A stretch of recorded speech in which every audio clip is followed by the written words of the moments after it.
രാജ്യമെമ്പാടും ദേശീയ സ്വാതന്ത്ര്യലബ്ധിയുമായി ബന്ധപ്പെട്ട സന്തോഷവും അഭിമാനവും പ്രകടിപ്പിച്ചുകൊണ്ട് വളരെ പോസിറ്റീവായ മൂല്യങ്ങൾ ഉയർത്തിപ്പിടിച്ചുകൊണ്ട് സ്വാതന്ത്ര്യ ദിനാഘോഷം സംഘടിപ്പിക്കപ്പെടുമ്പോൾ അതിൻ്റെ തൊട്ടു തലേന്ന് വിഭജന ഭീകരതാ ദിനമായി ആചരിക്കണമെന്ന ആഹ്വാനം കേരളത്തിലെ സർവകലാശാലകളോട് നടത്തിയപ്പോൾ അത് നിരുപാധികം തള്ളിക്കളഞ്ഞിരിക്കുകയാണ് നമ്മുടെ സർവകലാശാല സമൂഹങ്ങളും കലാലയങ്ങളും. ഉന്നതമായ മാനവികതാ മൂല്യങ്ങൾ ഉയർത്തിപ്പിടിച്ചുകൊണ്ട് മതനിരപേക്ഷതയുടെയും മതേതര സൗഹൃദത്തിൻ്റെയും ഇടങ്ങളാണ് കേരളത്തിലെ കലാലയങ്ങൾ എന്ന് നമ്മുടെ യുവജനങ്ങൾ ഒരിക്കൽ കൂടി ഉറക്കെ പ്രഖ്യാപിച്ചിരിക്കുകയാണ്. വാസ്തവത്തിൽ കേരളത്തിലെ ഉന്നത വിദ്യാഭ്യാസ മേഖലയിൽ ഏവരുടെയും യോജിച്ചുള്ള കഠിന പരിശ്രമത്തിൻ്റെ ഭാഗമായി കഴിഞ്ഞ 3-4 വർഷങ്ങളിൽ ദേശീയവും അന്തർദേശീയവുമായ ഗുണനിലവാര പരിശോധനകളിലൊക്കെ മികച്ച റാങ്കിങ്ങും ഗ്രേഡുകളുമെല്ലാം കരസ്ഥമാക്കി മുന്നോട്ടു പോവുകയാണ് നമ്മുടെ ഉന്നത വിദ്യാഭ്യാസ സ്ഥാപനങ്ങൾ. സർവകലാശാലകളിൽ ഗവേഷണാത്മക പ്രവർത്തനങ്ങളൊക്കെ മുൻപെങ്ങുമില്ലാത്ത വിധത്തിൽ വളരെ ഊർജ്ജസ്വലതയോടെ നടന്നുകൊണ്ടിരിക്കുകയാണ്. ഇന്ന് സർക്കാരിൻ്റെ ഇടപെടലിൻ്റെ ഭാഗമായിട്ട് കഴിഞ്ഞ 4 വർഷക്കാലത്തിനിടയ്ക്ക് 6000 കോടി രൂപയുടെ പ്രവർത്തനങ്ങൾ നമ്മുടെ ഉന്നത വിദ്യാഭ്യാസ മേഖലയിൽ നടന്നിട്ടുണ്ട്.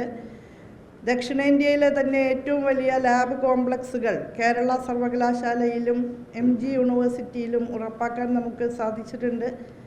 കൊച്ചിൻ യൂണിവേഴ്സിറ്റിയിലും 250 കോടി രൂപയാണ് കിഫ്ബി പദ്ധതിയിലൂടെ ലാബ് കോംപ്ലക്സുകളുടെ വികസനത്തിനായിട്ട് നൽകിയിട്ടുള്ളത്.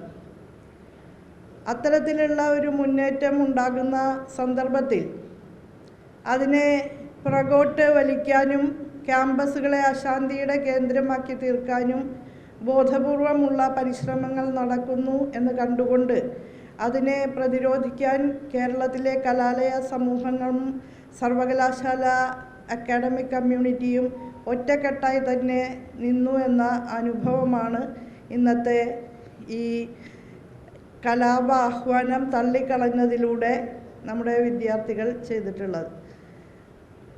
ഈ ഒരു മതനിരപേക്ഷ സ്വഭാവവും ജനാധിപത്യ സ്വഭാവവും സാമൂഹ്യനീതി സങ്കല്പനങ്ങളും എല്ലാം തന്നെയാണ് കേരളത്തിൻ്റെ വിദ്യാഭ്യാസ മേഖലയുടെ ഏറ്റവും വലിയ സവിശേഷത.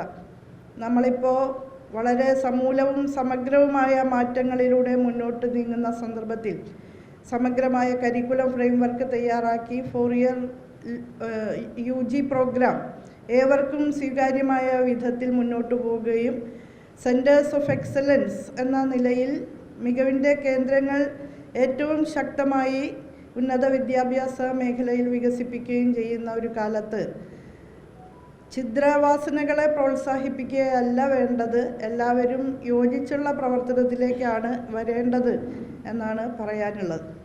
ഉന്നത വിദ്യാഭ്യാസ മേഖലയുമായി ബന്ധപ്പെട്ട് പ്രവർത്തിക്കുന്ന ഏവരും വിദ്യാർത്ഥികളുടെ വിശാല താൽപ്പര്യവും നമ്മുടെ സംസ്ഥാനത്തിൻ്റെ ഉത്തമ താൽപ്പര്യങ്ങളും മുൻനിർത്തി വളരെ സഹകരണത്തോടെ ഏകോപിതമായി പ്രവർത്തിക്കാനാണ് ശ്രമിക്കേണ്ടത് എന്നാണ് പറയാനുള്ളത്. താക്കോൽ സ്ഥാനങ്ങളിൽ പ്രവർത്തിക്കുന്ന വൈസ് ചാൻസലർമാർക്ക് ഇക്കാര്യത്തിൽ വലിയ ഉത്തരവാദിത്തമുണ്ട്. സർവകലാശാല സമൂഹങ്ങളെ ശിഥിലീകരിക്കുക എന്നുള്ളതിന് കൂട്ടുനിൽക്കുകയല്ല വേണ്ടത്. അക്കാഡമിക് ക്വാളിറ്റി വർദ്ധിപ്പിക്കുന്നതിനും അടിസ്ഥാന സൗകര്യ വികസനത്തിനുമൊക്കെ നല്ല ശ്രമം നടത്തി അതിൽ നേതൃത്വപരമായ പങ്കുവഹിക്കുകയാണ് അവർ ചെയ്യേണ്ടത് എന്നാണ് പറയാനുള്ളത്.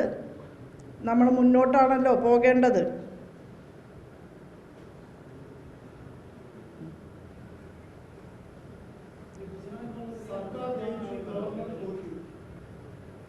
അങ്ങനെ ജയപരാജയങ്ങളുടെ വടംവലി മത്സരമൊന്നുമല്ലല്ലോ ഇത്. അതാണ് പറഞ്ഞത്, അത്തരത്തിലുള്ള കാഴ്ചപ്പാട് യാതൊരു തരത്തിലും ആവശ്യമില്ല.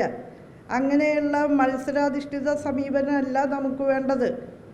നമ്മൾ ഇപ്പോൾ ബെസ്റ്റ് പ്രാക്ടീസസ് ഒക്കെ ഷെയർ ചെയ്യുകയും ഒരു ഏകോപിത അക്കാദമിക് കലണ്ടർ രൂപീകരിച്ച് പാഠ്യേതര പ്രവർത്തനങ്ങൾ കൃത്യമായും സമയബന്ധിതമായും നടത്തുകയും ഒക്കെ ചെയ്യാണ്. എല്ലാ സർവകലാശാലകളും പരസ്പരം കാര്യങ്ങൾ കൂടിയാലോചിച്ചുകൊണ്ട് ഒരു ഏകോപിത വേദിയിലൂടെയാണ് ഈ പ്രവർത്തനങ്ങളെ ആകെ മുന്നോട്ട് കൊണ്ടുപോകുന്നത്. അത് വിജയം കണ്ടിട്ടുണ്ട്. കേരളത്തിലെ സർവകലാശാലകളിൽ പരീക്ഷകൾ സമയബന്ധിതമായി നടത്തുകയും റിസൾട്ട് റെക്കോർഡ് വേഗതയിൽ പ്രഖ്യാപിക്കുകയും ചെയ്യാൻ കഴിഞ്ഞു നമുക്ക് കഴിഞ്ഞ 2 വർഷങ്ങളിലും. അത് യോജിച്ചുള്ള പ്രവർത്തനത്തിൻ്റെ ഭാഗമായാണ് സാധിച്ചത്. അത് സർവകലാശാല ക്യാമ്പസുകളിൽ അൺറസ്റ്റ് ഉണ്ടാക്കുന്ന പ്രവർത്തനങ്ങൾ ബോധപൂർവം നടത്തി നമ്മുടെ ഈ മുന്നേറ്റത്തെ അട്ടിമറിക്കാൻ ആരും ശ്രമിക്കരുത് എന്നാണ് എനിക്ക് അപേക്ഷിക്കാനുള്ളത്.